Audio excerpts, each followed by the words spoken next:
Hello everyone. आज हम बात करने वाले हैं इलेक्ट्रोन्यूट्रलिटी प्रिंसिपल के बारे में। तो आज के इस वीडियो में आपको क्या क्या देखने मिलने वाला है। आज के इस वीडियो में आप समझेंगे इलेक्ट्रोन्यूट्रलिटी प्रिंसिपल क्या होता है, इसका पूरा एक्सप्लेनेशन हम एग्जाम्पल के साथ समझेंगे। उसके बाद हम इससे रिलेटेड क्वेश्चन देखेंगे। अब तो कोऑर्डिनेशन केमिस्ट्री, ऑब्वियसली अभी कोऑर्डिनेशन केमिस्ट्री के कुछ वीडियोस ज़्यादा कुछ तो नहीं, इंट्रोडक्शन और लिगेंड्स का टाइप और आइसोमेरिज्म टॉपिक हम देख चुके हैं। तो इससे पहले कि हम बॉन्डिंग के बारे में डिस्कशन करें कोऑर्डिनेशन केमिस्ट्री में, उसके पहले हम समझते हैं कि इलेक्ट्रोन्यूट्रलिटी प्रिंसिपल क्या होता है। तो देखो, हमने बचपन से मेरा मतलब है कि हमने अपने इंटरमीडिएट से पढ़ा है कोऑर्डिनेशन कॉम्प्लेक्स के बारे में, कि कोऑर्डिनेशन कंपाउंड्स क्या होते हैं, कॉम्प्लेक्स क्या होते हैं, उनकी कुछ प्रॉपर्टीज़ होती है, कुछ कैरेक्टरिस्टिक्स होते हैं जिनके बारे में हमने पढ़ा है। तो कोई एक एग्जांपल अगर हम ले लें, लाइक अगर हम ऐसा कोई एग्जांपल लें, ये क्या है हमारा, ये कोऑर्डिनेशन कॉम्प्लेक्स है, कॉम्प्लेक्स कंपाउंड्स है। ओके,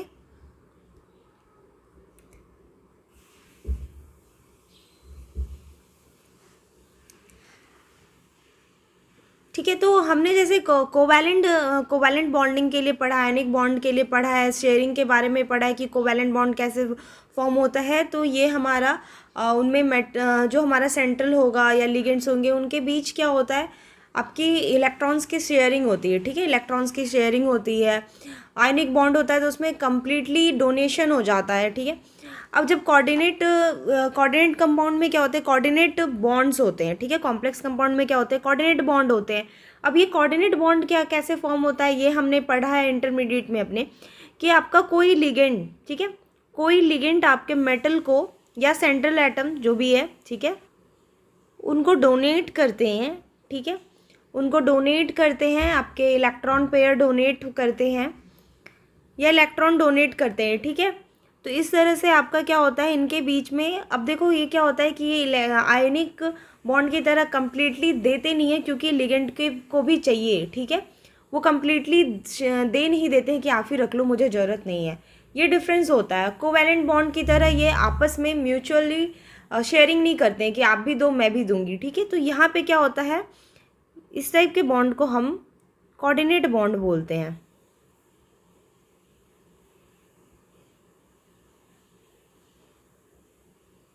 ठीक है, ये हम लोगों ने सबने बचपन में पढ़ा है। ठीक है, कोऑर्डिनेट बॉन्ड क्या होता है। अब इसको समझते हैं कि जो हम लोग पहले से पढ़ते आ रहे हैं वो क्या इस तरह से दिखाना बिल्कुल सही है। ठीक है, इनके पीछे क्या लॉजिक है। अब देखो, आप सोचो कि मेटल क्या होता है। अब जो यहाँ पे कॉम्प्लेक्स फॉर्म हो रहा है मेटल और लिगेंड के बीच में, ठीक है, जनरली हमारे सारे ज़्यादातर मेटल्स होते हैं जो फॉर्म करते हैं, और नॉन मेटल्स हमारे कोवैलेंट कैरेक्टर्स में ज़्यादा जाते हैं। तो मेटल के हमारे यहाँ पे क्या होते हैं, मेटल का कैरेक्टरिस्टिक्स होता है कि वो इलेक्ट्रोपॉजिटिव होते हैं। मेटल क्या होते हैं, इलेक्ट्रोपॉजिटिव होते हैं। अब उसने लिगेंड से क्या इलेक्ट्रॉन पेयर जैसा एक और जैसा बोला जा रहा है, ठीक है, according to balance bond theory या फिर जो हम पढ़ते आ रहे हैं उस अकॉर्डिंग हम क्या समझ रहे हैं कि हम इलेक्ट्रॉन पेयर डोनेट कर रहे हैं, दे रहा है। ओके, जो डोनेट कर रहा है उस पर क्या आता है, नेगेटिव चार्ज, जो डोनेट कर रहा है उस पर पॉजिटिव चार्ज आता है, सॉरी, एंड जो ले रहा है हमारा वो क्या होता है, नेगेटिव चार्ज होते हैं।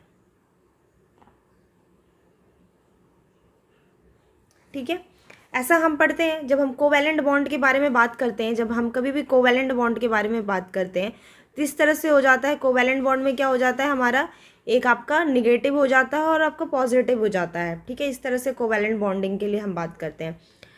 तो जब भी आपका बॉन्ड कोऑर्डिनेट बॉन्ड भी है, अगर जब वो बॉन्ड फॉर्म हो गया तो बॉन्ड फॉर्मेशन के बाद कोवैलेंट बॉन्ड और कोऑर्डिनेट बॉन्ड में कोई डिफरेंस नहीं बचता। तो हम इस तरह से जो दे रहा है उसके ऊपर पॉजिटिव चार्ज आ जाएगा और जो ले रहा है वो आपका निगेटिव चार्ज वाले हो जाएंगे। तो आप ये सोचो, मेटल जो कि पहले से ही इतना ज़्यादा इलेक्ट्रॉनिकली, मेटल्स क्या होते हैं, इलेक्ट्रॉनिकली रिच होते हैं। मेटल्स आपके क्या है, इलेक्ट्रॉनिकली रिच है, उनके पास ऑलरेडी इलेक्ट्रॉन डेंसिटी इतना है कि वो और इलेक्ट्रॉन डेंसिटी क्यों चाहेंगे। वो और ज़्यादा अगर इलेक्ट्रॉन डेंसिटी मिलेगा तो वो अनस्टेबल हो जाएंगे, वो अपनी स्टेबिलिटी को क्यों लूज़ करेंगे। ठीक है, तो अगर नेगेटिव चार्ज आते हैं मेटल्स के तो कोई भी इलेक्ट्रोपॉजिटिव स्पीसीज़ है वो अपने ऊपर नेगेटिव चार्ज होल्ड करके नहीं रह सकता, वो अनस्टेबल हो जाएगा। जैसे कि कोई भी इलेक्ट्रोनेगेटिव आपके एटम होंगे तो वो आपके क्या है, पॉजिटिव चार्ज नहीं रखना चाहते हैं, वो अनस्टेबल होंगे, वो नेगेटिव चार्ज को अच्छे से होल्ड कर सकते हैं। ओके, तो इससे हुआ कि मेटल जो है वो हमारा क्यों लेगा नेगेटिव, जब और पहले जब वो ऑलरेडी इतना रिच था, ठीक है, मेटल तो जाना ही जाता है अपनी इलेक्ट्रॉन डेंसिटी की वजह से, अपनी इलेक्ट्रोपॉजिटिविटी नेचर की वजह से, तो वो अपना कैरेक्टरिस्टिक्स क्यों लूज़ करेगा, ठीक है। तो अगर वो इतना रिच था ही तो उसको और पैसे की क्या ज़रूरत है, उसको और इलेक्ट्रॉन्स की क्या ज़रूरत है, ठीक है। तो फिर उसने बॉन्ड बनाया ही क्यों, ठीक है। अब बात आता है, तो फिर जब उसके पास सब कुछ है ही तो उसने बॉन्ड बनाया ही क्यों, वो अनस्टेबल क्यों होना चाहता है। अब यहाँ से बात होता है, अब यहाँ से हम एग्जाम्पल के तौर पे समझते हैं, जैसे ये कॉपर वाले एग्जाम्पल को हम देखते हैं। ओके, तो मेटल आपका बॉन्ड बनाए ही क्यों, इसके आंसर देने से पहले कुछ और थोड़ा सा समझते हैं हम एग्जाम्पल के साथ, ठीक है। तो अब देखो, जैसे यहाँ पे आपका क्या है, यहाँ पे ये अमोनिया है, ये न्यूट्रल लिगेंड है। ओके, तो इसने अपना लोन पेयर, ठीक है, इसने अपना लोन पेयर कोबाल्ट को दिया, इनके अमोनिया के पास क्या आ गया, पॉजिटिव, ठीक है। तो जितनी भी अमोनिया है सबके पास आपके क्या हो जाएंगे, पॉजिटिव चार्ज, ठीक है। लोन पेयर डोनेट कर रहा है मतलब वो पॉजिटिव चार्ज हो गया। तो फिर ये कोबाल्ट के पास क्या आ गया, कोबाल्ट के पास आ गया नेगेटिव चार्ज, ठीक है। तो यहाँ पे ओवरऑल चार्ज क्या है, +3, तो कोबाल्ट के पास कितने चार्ज हो जाएंगे, तो ये आपके हो जाएंगे x + 6 इक्वल्स टू, तो आपके पास कोबाल्ट के लिए हो जाएगा -3। ओके, तो मतलब यहाँ पर कोबाल्ट आपका -3 चार्ज लेकर के है। अब सोचो कि कोबाल्ट जो कि इलेक्ट्रोपॉजिटिव है, ऑलरेडी इसके पास इलेक्ट्रॉन डेंसिटी काफ़ी है, तो इसको आप 3 नेगेटिव चार्ज दे करके और इलेक्ट्रॉन डेंसिटी दे रहे हो, तो कितना अनस्टेबल हो गया ये और इलेक्ट्रॉन लेकर के, ठीक है। ये तो चाहता है कि मेरे इलेक्ट्रॉन लेते जाओ, ये तो जब कोबाल्ट के पास ऑलरेडी इलेक्ट्रॉन डेंसिटी इतना है, वो और इलेक्ट्रॉन डेंसिटी लेकर के अनस्टेबल नहीं होना चाहता है।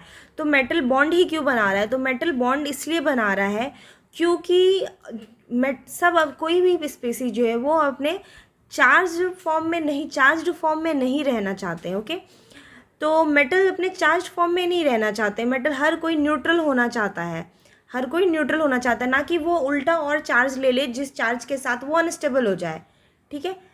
तो जितने भी मेटल्स हो क्या है, हाईली इलेक्ट्रोपॉजिटिव होते हैं, पॉजिटिव चार्ज कैरी करते हैं, तो वो अपने चार्ज को न्यूट्रलाइज करना चाहते हैं। तो मेटल्स जो जिनके पास इलेक्ट्रॉन डेंसिटी इतना है, उसको और इलेक्ट्रॉन डेंसिटी की लेने की ज़रूरत नहीं है, यानी कि इनको किसी भी जो भी आपके न्यूट्रल लिगेंड्स हो गए या फिर जो अनायनिक लिगेंड्स हो गए, उनसे और इलेक्ट्रॉन डेंसिटी लेने की ज़रूरत ही नहीं है। तो ये बॉन्ड सिर्फ और सिर्फ न्यूट्रल होने के लिए बना रहे हैं, अपने आप को स्टेबल करने के लिए बना रहे हैं। तो पूरे यूनिवर्स में हर कोई स्टेबल होना चाहते हैं, हम आप हर कोई स्टेबल होना चाहते हैं, ठीक है। तो सबकी स्टेबिलिटी होने की क्राइटेरिया अलग है, तो यहाँ पे न्यूट्रल होना चाहते हैं। स्टेबिलिटी होने से क्या मतलब है कि ये न्यूट्रल होना चाहते हैं, ठीक है, या फिर क्लोज टू न्यूट्रल होना चाहते हैं। तो ऑब्वियस, तो फिर ये नेगेटिव चार्ज क्यों ले लेगा। तो यहाँ पे जो ये नेगेटिव चार्ज है ये एक्चुअली रियल चार्ज नहीं है, ये क्या है, फॉर्मल चार्ज है। ओके, ये रियल चार्ज नहीं है, ये हमारा फॉर्मल चार्ज है। रियल चार्ज क्या है, यही हमें बताता है इलेक्ट्रोन्यूट्रलिटी प्रिंसिपल। तो यहाँ से शुरुआत होती है इलेक्ट्रोन्यूट्रलिटी प्रिंसिपल के बारे में। तो सबसे पहले हमें पॉलिंग सर ने बताया कि इलेक्ट्रोन्यूट्रलिटी प्रिंसिपल क्या होता है। ओके, तो उन्होंने एक्चुअली ये एक अप्रॉक्सीमेट मेथड है। इलेक्ट्रोन्यूट्रलिटी प्रिंसिपल क्या है हमारा, ये हमारा अप्रॉक्सीमेट मेथड होता है, और ये एक्चुअली चार्ज मॉलिक्यूल्स या कॉम्प्लेक्स आयन के चार्ज डिस्ट्रीब्यूशन को एस्टिमेट करते हैं, उनसे ये फाइंड करते हैं, और ये ऑलमोस्ट या कह लो ऑलमोस्ट आपका 0 के बराबर होता है या फिर इक्वल टू 0 के बराबर होता है, ठीक है। अप्रॉक्स इसका हम लोग अप्रॉक्सीमेशन लेते हैं, ये हम मैथमेटिकली कैलकुलेट कर सकते हैं, बट एग्ज़ाम में कभी भी कैलकुलेट करने के लिए पूछेगा नहीं, ठीक है, उस रिलेशन से तो बिल्कुल भी नहीं पूछेगा। और इसको इलेक्ट्रोनेगेटिविटी जो पॉलिंग सर ने जो इलेक्ट्रोनेगेटिविटी रिलेशन से बताया है, कि कैसे कैलकुलेट कर सकते हैं, तो वो क्या रिलेशन है वो भी मैं बताऊंगी, बट इसका स्ट्रेस लेने की ज़रूरत नहीं है कि अरे हम कैसे निकालेंगे। तो हमें एक्चुअली एग्ज़ाम में निकालने के लिए नहीं पूछेगा, आपको इसका कॉन्सेप्ट क्लियर होना चाहिए, ठीक है, क्या प्रिंसिपल है ये समझ में आना चाहिए, कॉन्सेप्ट क्लियर होना चाहिए, तो इससे रिलेटेड क्वेश्चन बन जाएंगे, ठीक है। इसका कैलकुलेशन का हमें ज़रूरत नहीं है। अब ये क्वांटिटेटिव है, ओके, ऑब्वियसली मैथमेटिकल कैलकुलेशन है, ये क्वांटिटेटिव है। ये क्या होते हैं, ये हमारे रियल चार्ज होते हैं, ओके। ये या तो ज़ीरो यानी कि आइडियली आपके ज़ीरो होते हैं या उसके ऑलमोस्ट इक्वल होते हैं। जो चार्ज डिस्ट्रीब्यूशन होता है वो आपके रेंज में होता है, तो चार्ज डिस्ट्रीब्यूशन का रेंज होता है आपका +1 to -1 के चार्ज में रहते हैं, ठीक है। यानी कि मेटल के ऊपर जो चार्ज आता है, जो डिस्ट्रीब्यूशन होता है वो +1 से -1 के में आते हैं, ठीक है। या फिर लाइक इस तरह से हो सकते हैं, 0.32 हो सकता है, 0.15 -0.15, इस टाइप से आपके चार्ज आ सकते हैं, ठीक है, ऑलमोस्ट न्यूट्रल के साइड रहेंगे। तो ये जो चार्ज होता है मेटल पे, ये एक्चुअल रियल चार्ज होता है, ठीक है। इसको हम एक्सपेरिमेंटली मैथमेटिकली हम इसको कैलकुलेट कर सकते हैं।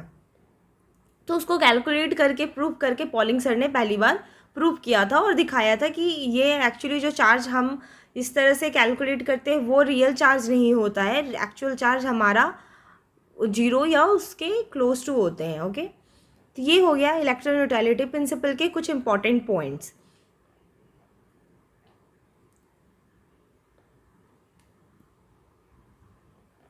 देखो, अब हम 3 मॉडल से समझते हैं, ठीक है, 3 मॉडल से समझते हैं कि जो भी पॉलिंग सर ने कहा वो किस तरह से सही है, ठीक है, या जो मैं समझाना चाह रही हूँ वो किस तरह से प्रूव होता है।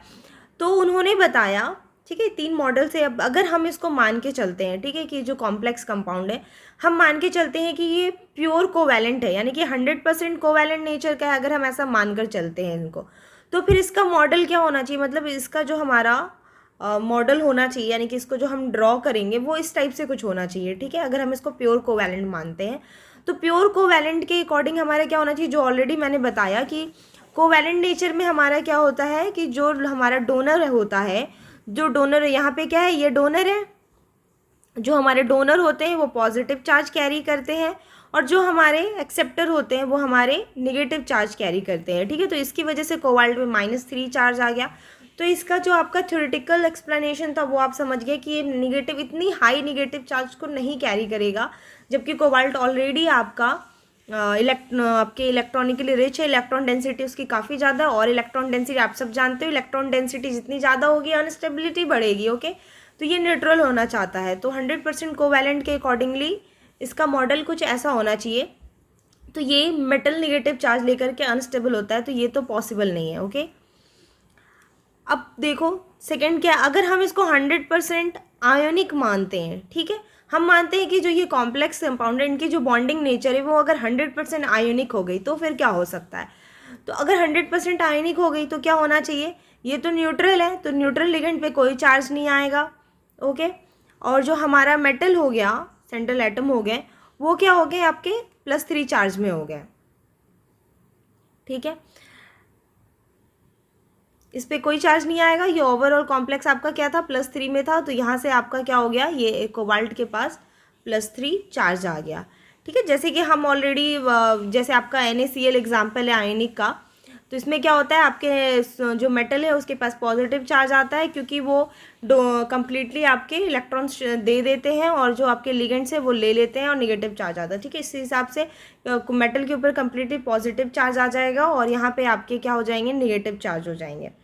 अब देखो, आप बोलोगे अरे हाँ मेटल के पास तो इलेक्ट्रोपॉजिटिव कैरेक्टर है, तो अगर ये पॉजिटिव चार्ज ले रहा है तो इसमें बुराई क्या है, ठीक है। अब तो इसके पास नेगेटिव चार्ज भी नहीं है, इसके पास इलेक्ट्रॉन डेंसिटी था, उसने वो दे दिया, तो अब तो सही है, इसमें क्या प्रॉब्लम है। अब देखो, जब एक्सपेरिमेंटली देखा गया, ठीक है, जितने भी आपके कॉम्प्लेक्स कंपाउंड होते हैं, जब उसको एक्सपेरिमेंटली देखा गया, ठीक है, जब हम उसको डिज़ोल्व करते हैं वाटर में या, तो उसमें हमने क्या देखा, जब हम इसको एक्वस मीडियम में डिज़ोल्व करें तो ये अपनी जो आइडेंटिटी है, ठीक है, जैसे यहाँ पे कोबाल्ट की अगर बात कर रहे हैं हम लोग, इसकी जो अपनी आइडेंटिटी है ये लूज़ नहीं करते हैं। मतलब यहाँ पे आपके अगर 100% आयनिक है तो इसको अगर हम डिज़ोल्व करें, ठीक है, तो ये बॉन्ड ब्रेक हो करके +3 और आपके 6 NH3 मिलने चाहिए, ठीक है। बट ऐसा होता तो नहीं है, ठीक है। ये अब इस तरह से कम्प्लीटली टूटते ही नहीं है, एक्सपेरिमेंटली देखा गया कि ये इस तरह से कम्प्लीटली टूटते ही नहीं है कि ये अपने आयंस में डिवाइड हो जाए। जबकि अगर हम जो 100% आयनिक कंपाउंड है उनको अगर हम सॉल्वेंट में डिज़ोल्व करते हैं, सॉल्यूशन में डिज़ोल्व करते हैं, तो आपका क्या होता है, आयंस आपके सेपरेट हो जाते हैं, ठीक है। यही तो डिफरेंस है डबल सॉल्ट में और आपका कॉम्प्लेक्स में। तो उसमें क्या होता है, आयंस सेपरेट हो जाते हैं। बट अगर जब हम कॉम्प्लेक्स को देखा हमने, ठीक है, तो वो वहाँ पे ये चीज़ नहीं था, वो सेपरेट नहीं हुए, अपनी आइडेंटिटी उन्होंने लूज़ नहीं किया। तो यहाँ से ये प्रूव हो जाता है कि इसके अंदर आयनिक कैरेक्टरिस्टिक्स भी नहीं है, 100% आयनिक कैरेक्टरिस्टिक्स भी नहीं है। नहीं तो फिर ये अगर 100% आयनिक होते तो अपनी आइडेंटिटी ये अपने मतलब कटायंस एंड आयंस में सेपरेट हमें मिल जाते हैं। फिर बात आता है नेक्स्ट मॉडल का, ठीक है। अब ये है अप्रॉक्सीमेट चार्ज डिस्ट्रीब्यूशन मेथड, ठीक है। इस अकॉर्डिंगली फिर पॉलिंग सर ने हमें बताया कि ये दोनों ही करेक्ट नहीं है। तो फिर हम इसको इस तरह से समझ सकते हैं कि एक्चुअल बॉन्डिंग इसमें क्या है, ये ना ही कम्प्लीटली कोवैलेंट हुए ना ही कम्प्लीटली आयनिक होते हैं, ठीक है। इसमें मिक्सचर होता है। उन्होंने ऐसे प्रूव किया कि अब बता रहे हैं मेटल आपका बॉन्ड इसलिए बना रहा है क्योंकि वो न्यूट्रल होकर के जो उसके अंदर पॉजिटिव चार्ज है उसको न्यूट्रलाइज करना चाहता है। इसीलिए वो जा रहे हैं लिगेंड के पास कि आओ मेरे साथ आओ, हम अपने आप को न्यूट्रल करना चाहते हैं, तुम्हें भी जो चाहिए वो मिलेगा, मुझे भी जो चाहिए वो मुझे मिलेगा। तो इस हिसाब से कोबाल्ट को, ठीक है, इस कॉम्प्लेक्स में कोबाल्ट के पास क्या चार्ज थे, मतलब ऑक्सीडेशन स्टेट। अगर हम कोबाल्ट की यहाँ पे स्टेट निकालें, ठीक है, जो ऑक्सीडेशन स्टेट की बात करते हैं हम, तो उससे हमारे कोबाल्ट का स्टेट क्या होगा, +3 में होंगे, ठीक है। कोबाल्ट आपके +3 में होंगे। तो कोबाल्ट को अपनी पॉजिटिव, अपने आप को न्यूट्रल करने के लिए, ठीक है, अपनी पॉजिटिव जो आपके चार्ज है उसको न्यूट्रलाइज करने के लिए कितने इलेक्ट्रॉन्स की ज़रूरत है, 3, ठीक है। 3 इलेक्ट्रॉन्स की ज़रूरत है कोबाल्ट को न्यूट्रलाइज होने के लिए। तो ये क्या करेगा कोबाल्ट की जितने भी 6 लिगेंड्स हैं, 6 अमोनिया है आपके, उससे वो सिर्फ और सिर्फ 3 ही इलेक्ट्रॉन्स लेंगे, और ना उससे ज़्यादा ना उससे कम, क्योंकि उसको न्यूट्रलाइज होना है। तो वो सिर्फ 3 इलेक्ट्रॉन्स लेंगे, ठीक है। ये नहीं कि पूरी 6 के 6 ले लिया उन्होंने और अपने ऊपर नेगेटिव चार्ज लेकर के चल रहे हैं भाई, ठीक है। तो वो 3 इलेक्ट्रॉन लेंगे। तो जब वो 3 इलेक्ट्रॉन लेकर के क्या करेंगे, कोबाल्ट न्यूट्रलाइज हो जाएंगे, इसको 3 इलेक्ट्रॉन चाहिए, ले लिया। तो अब जो आपका चार्ज डिस्ट्रीब्यूशन है, ठीक है, जो आपके लिगेंड्स पे आएंगे वो क्या आएंगे, ठीक है, वो अब निकाल के देखते हैं। इसने तो न्यूट्रल ले लिया, ठीक है। तो यानी कि 6 अमोनिया सिर्फ 3 इलेक्ट्रॉन्स दे रहे हैं, ठीक है। तो आपके क्या हो गए, एक अमोनिया का क्या हो गया आपका 3/6, ठीक है, मतलब 1/2। और क्योंकि ये दे रहे हैं, डोनेट कर रहे हैं, तो अब इनके ऊपर पॉजिटिव चार्ज आ गया।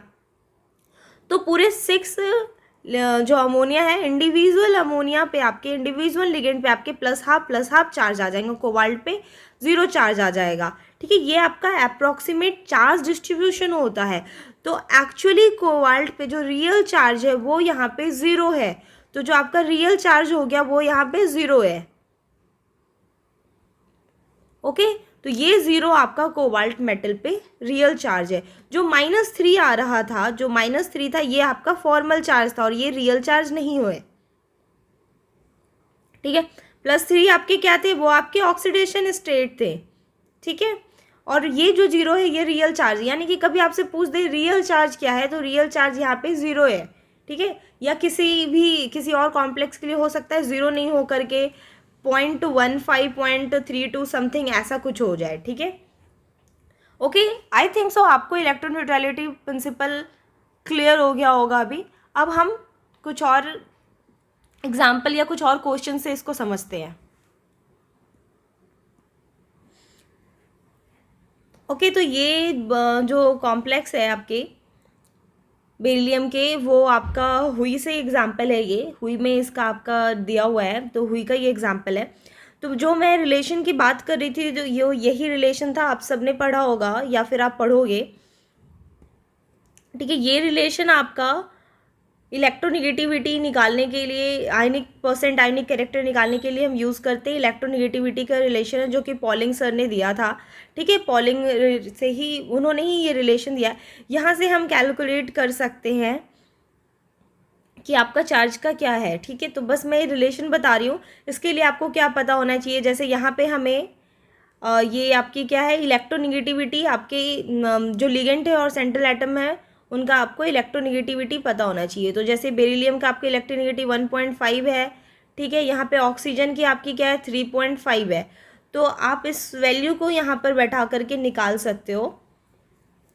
ठीक है, इससे क्या होगा, आपका परसेंट आयनिक कैरेक्टर निकल जाएगा।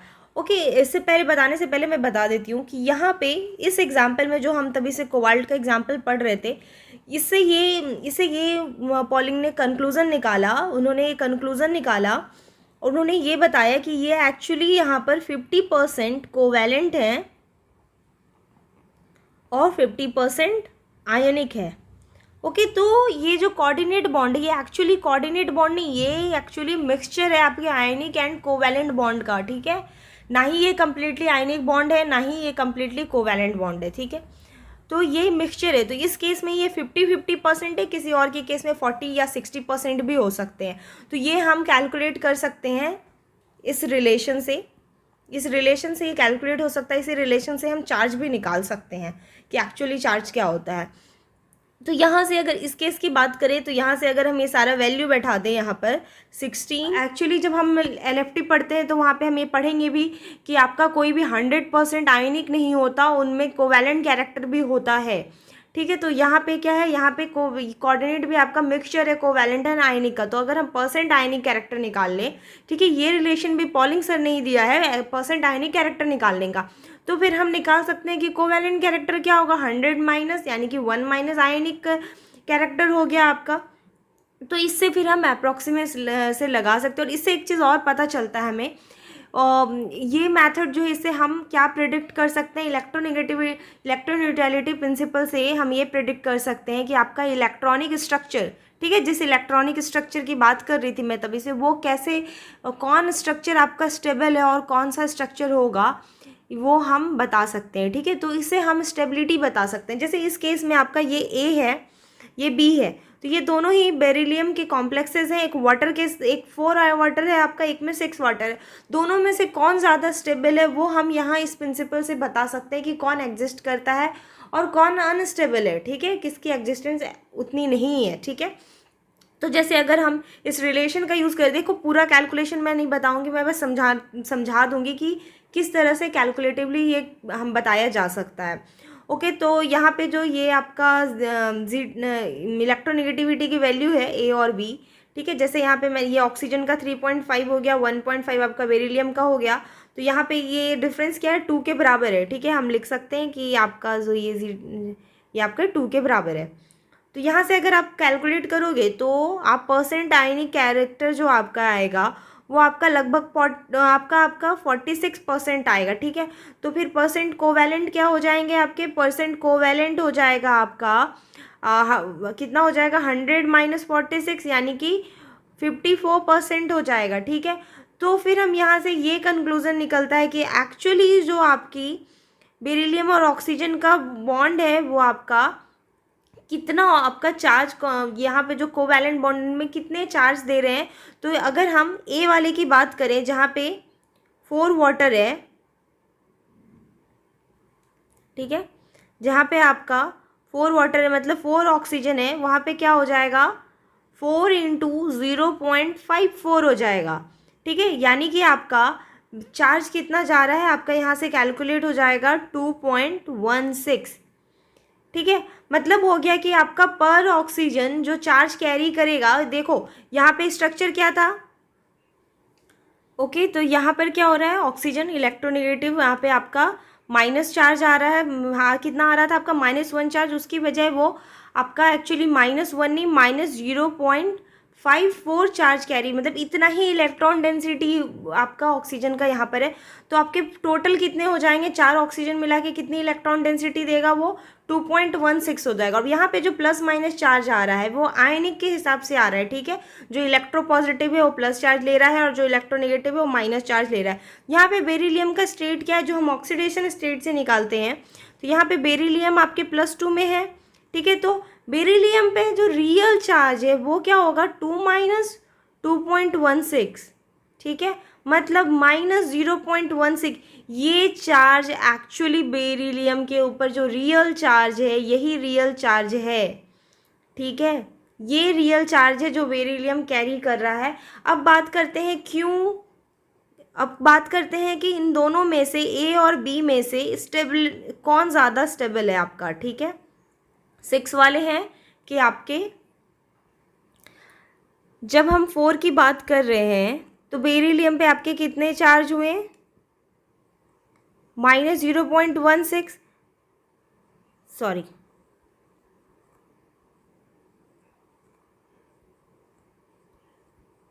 और जब हम 6 की बात कर रहे हैं तो यहाँ पर देखो क्या होगा, ये निकालना होगा हमें। तो जो कम चार्ज, जिसके ऊपर सबसे लेस चार्ज होगा, वही आपकी ज़्यादा स्टेबल होगा, क्योंकि ये न्यूट्रलाइज होना चाहता है, या तो इसके पास 0 चार्ज होना चाहिए या फिर जो सबसे क्लोज चार्ज होना चाहिए वो ज़्यादा स्टेबल होगा। तो यहाँ पर क्या हो रहा था, आपके वहाँ पे ऑक्सीजन पे पर कितने हो रहे थे, 0.54, तो ये हो जाएगा ×6, ठीक है, क्योंकि यहाँ पे 6 ऑक्सीजन है आपके, तो ये आपके कितने हो जाएंगे टोटल कैलकुलेट करके, 3.24, ठीक है। तो अब इस पे क्या हो गया, 2 - 3.24, तो कितना आ गया, 1.24, ठीक है। ये चार्ज -1.24 हो गया, और यहाँ पे आपका -0. कौन कम है, तो जिस पे जो आपका टेट्रा एक्वा वाला है, 4 वाला, ए वाला, उस पे आपके बेरिलियम पे चार्ज कम है, तो ये ज़्यादा स्टेबल हो गया। तो यहाँ पे क्या हो गया, ए ज़्यादा स्टेबल हो गया बी से, ठीक है। क्यों, क्योंकि इस पे लेस चार्ज है, तो जितना कम चार्ज होगा वो उतनी ज़्यादा स्टेबिलिटी होगी। और जो यहाँ चार्ज की बात करें, ये रियल चार्ज है, ना कि फॉर्मल चार्ज है या ऑक्सीडेशन स्टेट, ओके। तो आई होप आप सबको अब बहुत ही क्लियर हो चुका होगा। तो जिस तरह से बेरिलियम का है, वैसे ही ये एल्युमिनियम वाले एग्जाम्पल भी है, जिसमें आपका चार्ज कम होगा वो आपकी ज़्यादा स्टेबल होगी, ठीक है। इसमें प्रिंसिपल से हम बता सकते हैं। यहाँ पे आपका क्या है, यहाँ पे एल्युमिनियम आपके इलेक्ट्रॉन डेंसिटी यहाँ पे ज़्यादा न्यूट्रलाइज करेगा, ये आपका ज़्यादा स्टेबल होगा एज़ कम्पेयर टू। तो ये भी हम उस मेथड से निकाल करके देख सकते हैं। बट हम इसका अब अप्लीकेशन पार्ट देखेंगे इलेक्ट्रॉन न्यूट्रलिटी प्रिंसिपल का, कि हम कैसे स्टेबिलिटी बता सकते हैं और इसकी क्या क्या अप्लीकेशन है किस किस पार्ट में। ओके, तो आज के इस वीडियो में आपने क्या क्या सीखा। आज के इस वीडियो में आपने सीखा इलेक्ट्रोन्यूट्रलिटी प्रिंसिपल क्या होता है, इलेक्ट्रोन्यूट्रलिटी प्रिंसिपल आया ही क्यों, इसकी ज़रूरत ही क्या हुई, हमें कॉम्प्लेक्स कंपाउंड से बहुत सारे रिलेटेड क्वेश्चन हमारे माइंड में, उसका आंसर आपको इलेक्ट्रोन्यूट्रलिटी प्रिंसिपल देता है, ठीक है। इसका एक्सप्लेनेशन देखा, हमने सीखा कि इलेक्ट्रॉनिक के जो स्ट्रक्चर्स होते हैं, जो हमने 3 तरह के मॉडल से सीखा कि कौन सा मॉडल, बल्कि 4 मॉडल थे आपके, ठीक है, 4 मॉडल थे। एक 100% आपके कोवैलेंट आयनिक हो गए, ठीक है। एक मॉडल जो हम स्टार्टिंग से यानी कि बचपन से इंटरमीडिएट से पढ़ते आते हैं, जिसमें हम इस तरह से कोऑर्डिनेट बॉन्ड यूज़ करते हैं, एक ये मॉडल हो गया। और 4th हमारा था अप्रॉक्सीमेट चार्ज डिस्ट्रीब्यूशन, ठीक है। तो ये सारा चीज़ हमने आज के वीडियो में समझा कि कौन सा इलेक्ट्रॉनिकल स्ट्रक्चर जो है वो हमारा ज़्यादा सूटेबल है, ठीक है। हमने स्टेबिलिटी देखा कि कैसे इलेक्ट्रोन्यूट्रलिटी प्रिंसिपल से हम बता सकते हैं कॉम्प्लेक्स की स्टेबिलिटी, ठीक है। अब आपका जो नेक्स्ट वीडियो आएगा, ठीक है, उसमें हम बात करेंगे। अब ऐसा है कि वीडियो काफ़ी लंबा चला जाएगा, तो आप पहले इसको समझ लो, उसके बाद वीडियो आपको, आज आपको ये वीडियो मिलेगा, आपको नेक्स्ट डे ही वीडियो मिल जाएगा। तो आप फिर उस वीडियो को, इसका पार्ट 2 देखना, उसमें आप चार्ज को कैसे न्यूट्रलाइज करेंगे, उसके 2 मेथड है, लिगेंड के द्वारा, मेटल के द्वारा, इसके बारे में आप उस वीडियो में आपको देखने मिलेगा, ठीक है। इससे रिलेटेड क्वेश्चन पूछते हैं, ठीक है। सिग्मा न्यूट्रलाइजेशन, पाइन न्यूट्रलाइजेशन से हम लोग स्टेबिलिटी ऑर्डर निकालते हैं, कौन कितना स्टेबिलिटी है इस चार्ज डिस्ट्रीब्यूशन से, ठीक है। तो वो आपको अगले वीडियो में मिलेगा। और आप क्या अगले वीडियो में देखोगे, हम उसके बाद इसका एप्लीकेशन पार्ट देखेंगे, नॉन ट्रांजिशन मेटल में थर्मोडायनेमिकली स्टेबिलिटी कैसे हम अरेंज करते हैं इलेक्ट्रोन्यूट्रलिटी प्रिंसिपल से, ठीक है। कोऑर्डिनेशन नंबर, ऑक्सीडेशन स्टेट, इसके अकॉर्डिंग हम मेटल का वो नॉन ट्रांजिशन मेटल्स के लिए थे। फिर उसके बाद हम ट्रांजिशन मेटल का एक्सप्लेनेशन देखेंगे। उसके बाद हम कुछ क्वेश्चंस देखेंगे जो कि हमारे बुक बेस्ड क्वेश्चन है। जैसे ये आयरन वाला आपके ये क्वेश्चन आपका हाउसक्राफ्ट का क्वेश्चन है, इसको देखेंगे और आपके कुछ नेट के क्वेश्चन देखेंगे। तो आज का ये वीडियो को यहाँ ही रहने देते हैं। नेक्स्ट वीडियो में मिलते हैं कुछ एप्लीकेशंस, एक्सप्लेनेशन, मेथड्स और क्वेश्चन के साथ। Thank you. अगर आपको मेरा वीडियो अच्छा लगा हो तो लाइक करें, सब्सक्राइब करना ना भूलें और अपने दोस्तों के साथ शेयर करें।